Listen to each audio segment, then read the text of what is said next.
Welcome to be digital. दोस्तों, आज की वीडियो में बात करें उत्तराखंड प्रयाग पोर्टल जॉब के अंतर्गत ग्रुप डी बीआरपी सीआरपी भर्ती रैंडम सिलेक्शन के बारे में। क्योंकि इस रैंडम सिलेक्शन के लिए बहुत सारी क्वेरीज आ रही है, क्योंकि बहुत सारे लोगों को ग्रुप डी के फॉर्म के लिए इंटरव्यू के लिए बुलाया गया है और बहुत सारे लोगों को इंटरव्यू के लिए बुलाया नहीं गया है। तो क्यों ऐसा हुआ है और रैंडम सिलेक्शन क्या है, इसके बारे में आपको कंप्लीट जानकारी देने का प्रयास करेंगे। उत्तराखंड में वर्तमान में ग्रुप डी के फॉर्म भरे गए थे पशुपालन विभाग के द्वारा और उसमें इंटरव्यू चल रहा है और बहुत जल्दी आपको इसका रिजल्ट देखने को मिलेगा। और इसके अलावा बीआरपी सीआरपी का भी रैंडमाइजेशन का काम बहुत जल्दी स्टार्ट होने वाला है।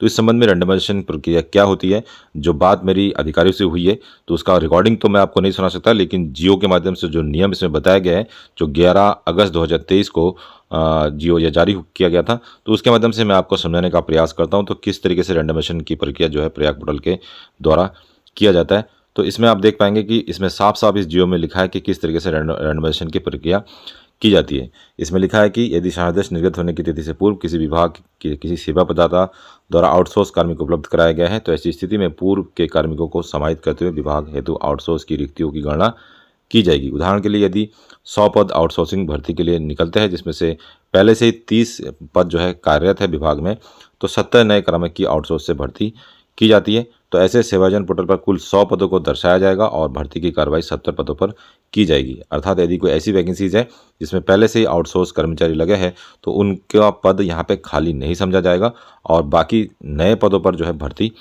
की जाएगी। इसके अलावा बहुत इंपॉर्टेंट पॉइंट जिसमें कई सारी दे रखी है, उसके बारे में आपको बताने का प्रयास करते हैं। यदि आपने उत्तराखंड प्रयाग पोर्टल में फॉर्म अप्लाई किया होगा, तो आपने देखा होगा कई बार जो वैकेंसी है वो बार बार उसमें दोबारा से पब्लिक की जाती है। तो इसका कारण ये है कि इसमें साफ साफ लिखा है कि प्रशासनिक कारणों से यदि अधिक फॉर्म अप्लाई नहीं किए जाते हैं, तो 6 गुना जो है अभ्यर्थियों को बुलाया जाता है।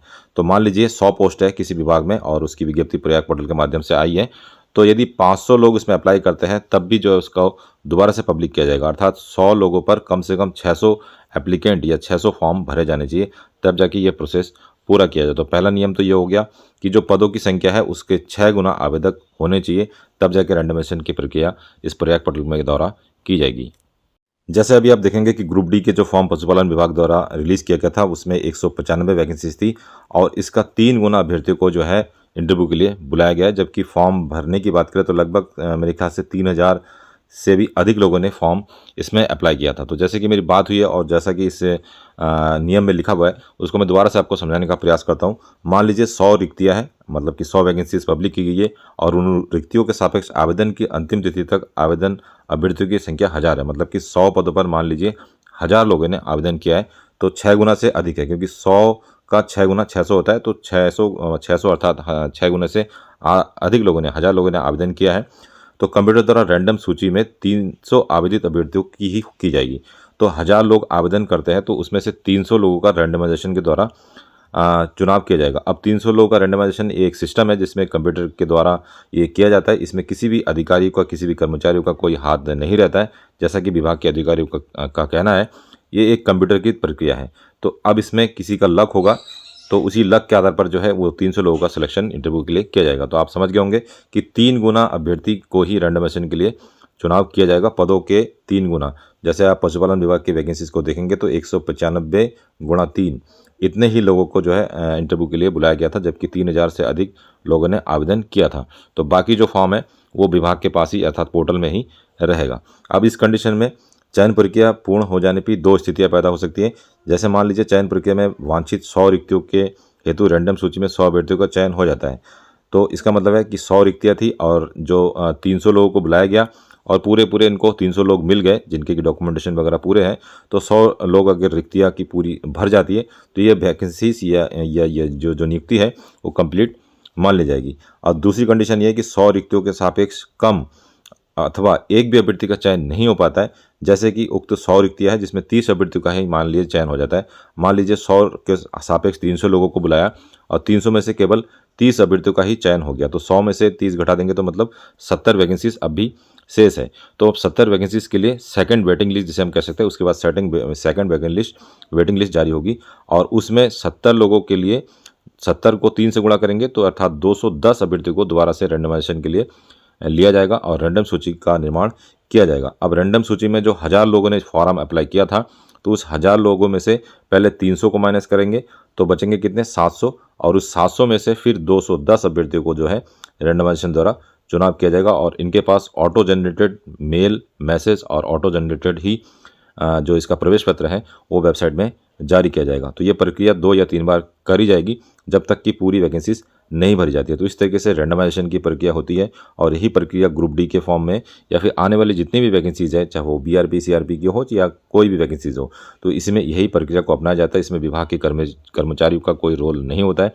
जैसा कि विभाग के कर्मचारियों में मेरी फ़ोन से बात हुई है तो उन्होंने कहा है कि खुद हमें पता नहीं है कि किस किस का सिलेक्शन होता है। तो इसमें आप और हम लोग कुछ नहीं कर सकते हैं। जिनका इस रैंडमाइजेशन की प्रक्रिया में नाम आता है वही लोग इस इंटरव्यू में शामिल होते हैं और उन्हीं की संभावना बनती है और वही लोगों की जॉब इस प्रयाग पोर्टल के माध्यम से आउटसोर्सिंग में या फिर संविदा भर्ती में लग पाएगी।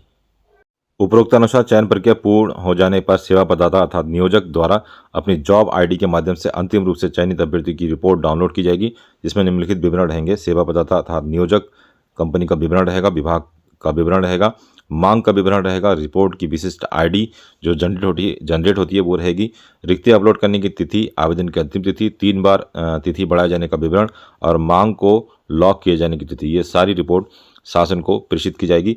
अंततः सेवा प्रदाता द्वारा चयनित अभ्यर्थियों की सूची संबंधित कार्यालय एवं विभाग को उपलब्ध कराई जाएगी। विभाग द्वारा लॉगिन कर अपनी विशिष्ट आईडी के माध्यम से रिक्तियों के सापेक्ष चयनित अभ्यर्थियों द्वारा तथा प्रतिधारित कार्मिकों की सूची का परीक्षण करके आउटसोर्स मैन पावर भर्ती की कार्रवाई अविलंब पूर्ण की जाएगी तथा सेवा प्रदाता सेवा आयोजन पोर्टल पर नियत लॉगिन में जाकर तत्संबंधी अंकित की गई प्रविष्टि का सत्यापन किया जाएगा। तदुपरांत आउटसोर्स मैन पावर की भर्ती पूरी हो जाएगी। तो ये तो जो प्रोसेस है ये पूरा का पूरा प्रोसेस विभाग का है। जो एप्लीकेंट है अर्थात जो आवेदक है उनका प्रोसेस यही है कि यदि उनका रैंडमाइजेशन में नाम आ जाता है तब तो वो इंटरव्यू में शामिल हो सकते हैं।